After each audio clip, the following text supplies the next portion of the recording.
Welcome to the second episode of the WaterWarmth Podcast. I'm Lesa Logvinenko, and I will be a host and facilitator of our discussion today. In our first episode that you can find on the DBDH webpage, we explored how feasibility studies help make aqua thermal energy projects possible. We discussed why these early steps are so important for turning ideas into real solutions. Today, we move a step further. We will speak about who actually drives these projects on the ground and how do they actually get funded. Today, we are looking at energy communities and cooperatives and how they play a key role in bringing aqua thermal energy to our towns and neighborhoods. So I'm joined by two inspiring guests, Morten Westergaard, Special Climate and Energy Advisor from Middelfart Municipality in Denmark, and also the president of the National Association of Energy Communities in Denmark. And the second guest is Joachim Vanwalleghem. I can repeat, Vanwalleghem. Vanwalleghem. Vanwalleghem. Yes. Who works for 2 years at Energent in Belgium and coordinates the large-scale investment projects at Energent. Both represent local energy cooperatives that are piloting aqua thermal solutions within the WaterWarmth projects. Hi, Morten. Hi, Joachim. Thank you for joining. Hi, Lisa. I would like to start our conversation today with a more broad question. Could each of you briefly introduce your cooperative and its main mission?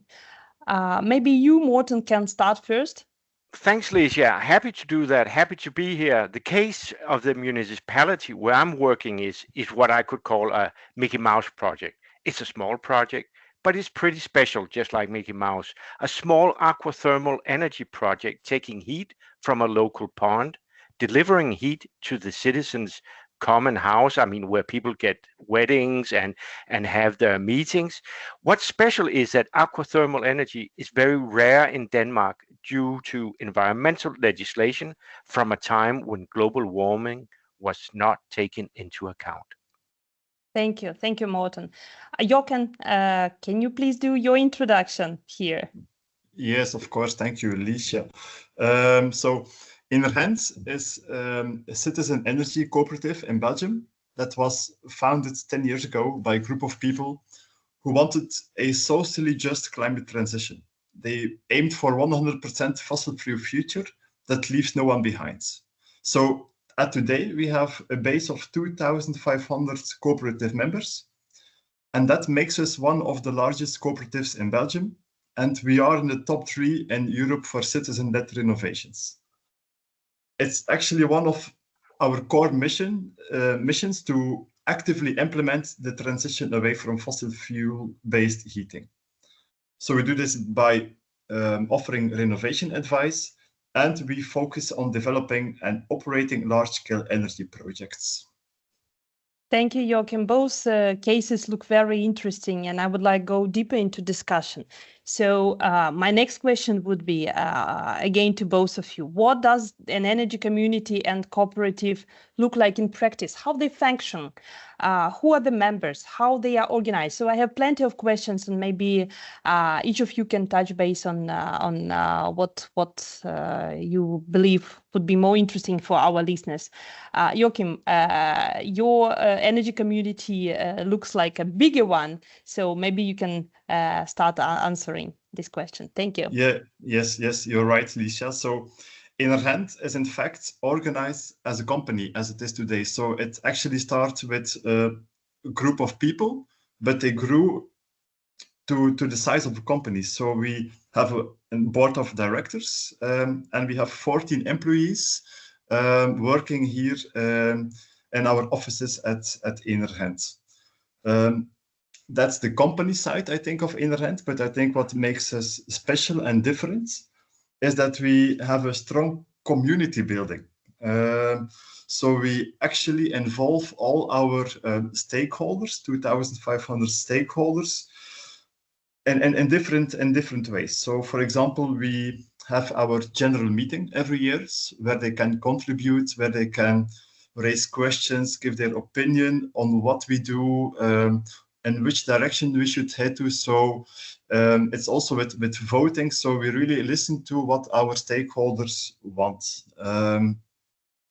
We also have persons working here at Energent really focusing on that aspect. So we are writing monthly newsletters about the ins and outs of Energent, so people know what we are actually doing.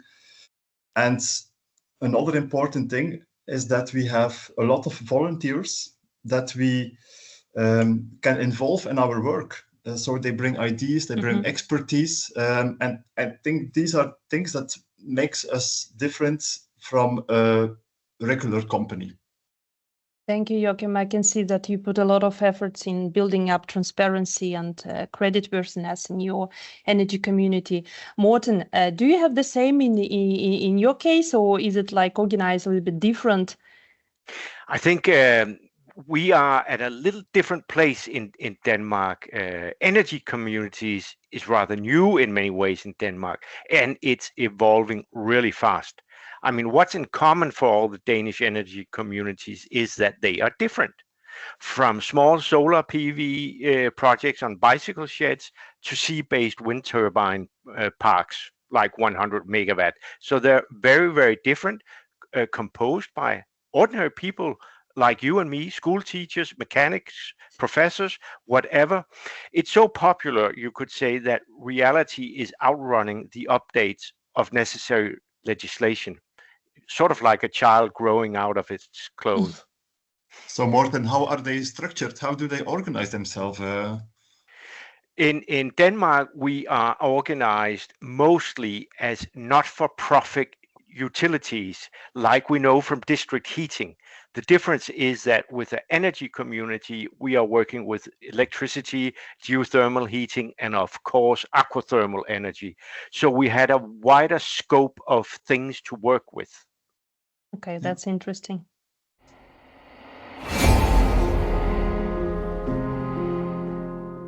Talking to both of you, I can see that local energy community can be really an important part of the green transition, and especially with cases like Aqua Thermal Energy. What do you think about that? I mean, how people can move green transition in smaller or larger scale? Morten? Yeah. I mean, my opinion, as working at a municipality, I can see a lot of politicians say you can get involved and you can answer this or that question regarding a wind turbine park. But people, they want to participate. They want to build this up in their backyards. They want to say, yes, in my backyard. And they do this by participating, making their own energy projects and doing their own energy communities. So politics in climate change is too slow, in my opinion. People are ready, and energy communities can speed up action in real life and make sympathy for the green transition. Okay, yeah, Morten, I really support that, because especially for district heating systems, I think that's always a local story, because it doesn't have the ability to extend hundreds of kilometers. So that's always a local story. So these projects shouldn't only be developed by large corporations with headquarters, sometimes even abroad. So I think that should really stay local. And beyond that, I think people should also feel proud that this energy essentially comes from their own backyards and not from 10,000 kilometers away. Yeah, that's true. That's true. That's a possibility, but also a limitation, so to say, for this kind of project. But I would like to connect my next question to WaterWarmth's pilot projects and ask about the specific role your two pilots play within WaterWarmth's project. Could you please describe it? Maybe you can, Joachim, you can start first. Well, Liesje, our pilot and WaterWarmth project is currently in the feasibility study phase. This means that we are working towards a fully developed technical and economic plan where we involve all the stakeholders and incorporate their input. And I think what we do different is that we here think a bit outside the box.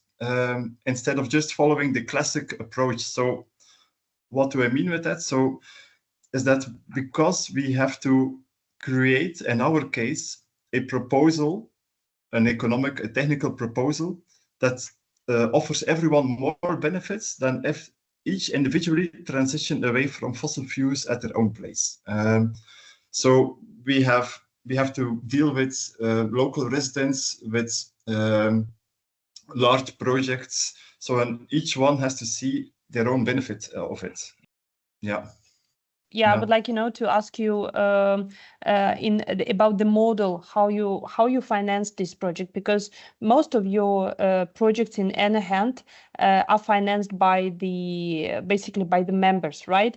But the projects like Aqua Thermal Energy it's I would say demand more financing. So as I understood, WaterWarmth help with funding this kind of so to say bigger projects, if I may use this word.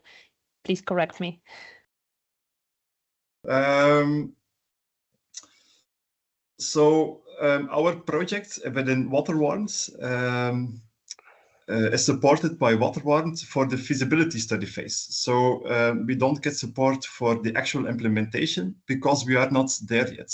We are not yet at the financial close where it's actually needed to get more capital. So we still have a lot of work ahead. Okay. But anyway, the way we plan to raise funds, I think that will be similar to our other district heating projects.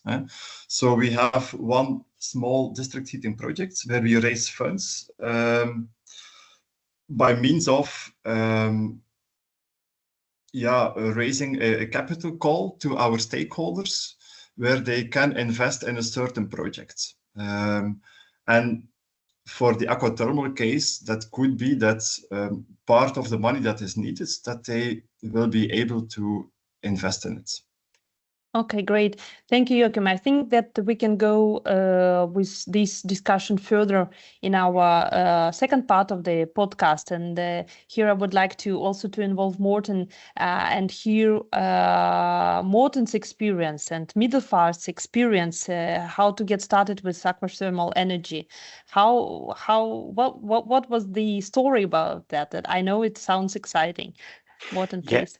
Yeah, I mean, it started with the citizens being frustrated. I mean, they needed cheap, clean, green heating.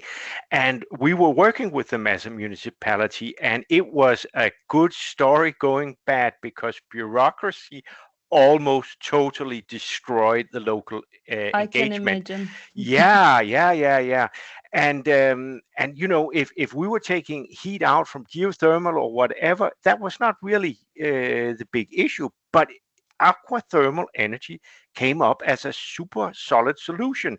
And fortunately, and this is important when you're working with startups, we found the project WaterWarmth, thank you to the European Union. And even if we're fighting for this Mickey Mouse project, as I call it, a small pond and one house, it seems like it's going to be a fairy tale coming true with aqua thermal heating for the citizens. And hopefully a showcase for future projects. Yes. Okay, and how is it moving within WaterWarmth project? Are you what have you learned so far about implementation? How it may help to other communities? I would say the best thing is that it's real and it's concrete. It might be small, but it showcases that if you have courage, curiosity, and stamina, you can get stuff done. But I mean, it also for sure helps if you have the mindset like this Swedish girl with the superpowers, Pippi Longstocking, you know her? Yeah. Pippi Longstocking, superpower girl. She has a motto. I haven't tried this before, so of course I can do it. Great. We shortly discussed the challenges, and of course, bureaucracy is one of them. How do you see what solutions could be found for that? How to tackle those challenges? Morten, what do you think? Because I think you have many of them, and you are tackling them every day. Well, I mean, looking at the future and financing of these projects, I think for sure it's realistic. We should work more on giving small cooperatives some advantages, just like we're giving existing utilities, the big ones, advantages. I mean, release some demands for bureaucracy. This is often, ordinary people working with this, and financial options for conducting like feasibility studies for these startups.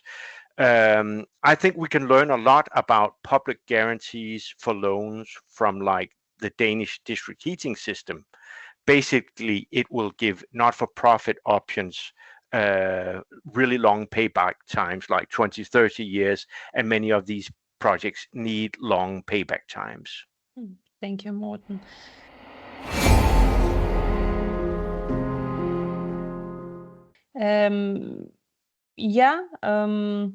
I think like Middelfart can be seen as Mickey Mouse project, but Energent could be compared to elephant, because Joachim, you have a well established structure, I believe, and still I believe you're facing challenges. Do you have a kind of recipe how you deal with them?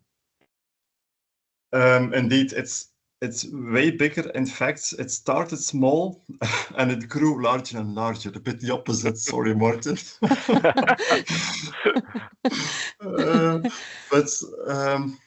Yeah. So how I approached is that I started small and I informed all people I could inform. So I gathered all the stakeholders which were actually in place there, because we will be operating once it is in place on public domain with all different stakeholders from different people. So I involved them all: architects, social housing, city development, neighborhoods. They were all involved, and it took a long time. It actually took me, I think, 2 years to inform them about what it will be, what is Aqua Thermal Energy, what are the benefits, and what's in it for them, where is the win-win situation for everyone. That took me a long time, but I think now we are at that point that everybody understands the story and that we can go to the next phase. To get things done, actually. But that's great, and I think we are moving to the financing part of our podcast, which is pretty much exciting. And here we can have more discussion on that. And my question would be, looking at the future, who do you think should finance this kind of projects? I know in Energent you have a certain financing scheme where you involve the financing from your cooperative members. Morten, in your case, it's more an external financing, as I understood. So how do you see how the future looks like for the projects like this? Morten, if you could start first, please. Well, for sure, I think we should learn more from the lessons from the public guarantees, how we can onboard frameworks from this to inspiring new startups within energy communities. Basically, we should give communities that are not for profit the options to get loans with long payback times, so they can make their longer and larger investments. So basically, I think we should just treat energy communities as front-running green startups that we really want a lot of in our society. And financially and economically, they can work. I mean, we can show and demonstrate plenty of feasibility studies. And with these in hand, we should open up the bank opportunities for this. Yeah, thank you, Morten. Joachim, what do you think? Well, definitely, I support what you're saying, Morten. In a way that we here in Belgium, we also advocate for a development fund, because developing heat grids has a long development time, several years, and small energy cooperatives do not have the means to finance that. So we really advocate to the governments to provide funds to cover that period, so they can actually start. And once the project is started, they just pay it back by a loan. But I also see another source of potential money available, especially, for example, here in Belgium, if you look to how many subsidies go to fossil fuel, here in Belgium, it's 13 billion every year.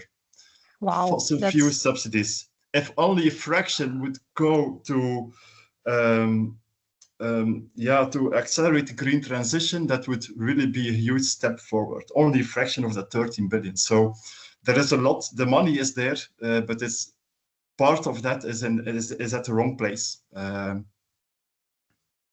Thank you. So what you are saying, Joachim, is that money is in place, so that part of it should be redirected in a right direction. Definitely, yeah. Yeah, and you could, put on that. I'm totally in favor of this. Just stop for subsidizing fossil fuel. The next thing, when we're talking about giving options for energy to communities to get these bank guarantees and loans, some would say, isn't this risky business? And I'm saying, no, it's not risky business if you know what you're doing. You have these feasibility plans like everyone else. But the difference is that when a local energy community comes and says, we want to make a solar PV plant, can you give us the finance options as a developer? It should be even easier, because they are often coming with a yes in my backyard attitude. That's not always the case when it's a big developer. Then it may turn the wrong way. Not in my backyard. So I think there's a lot of advantages that could make it go a lot easier. Thank you, Morten. But also let me ask you: do you believe that energy communities should be organized as a profitable case, or should it be like non-profit, like in Denmark, like your case? Because it can be a kind of incentive, as I understand. The Energent follows this scheme partially, of course. So what do you think? Well, at the moment, we are working according to a lot of the European legislation. We're following the not-for-profit. And what turned out under the big energy crisis, I think it was EcoPower from Belgium that showed that while the energy crisis was making very, very high prices for everyone, the prices for energy communities was stable. And I think this is really interesting. You have your payments, you know it, and this is just as good in many cases as making a profit. What do you think about that? In this case, the profit was just, the profit was stable prices, and this is also a big advantage. That's true.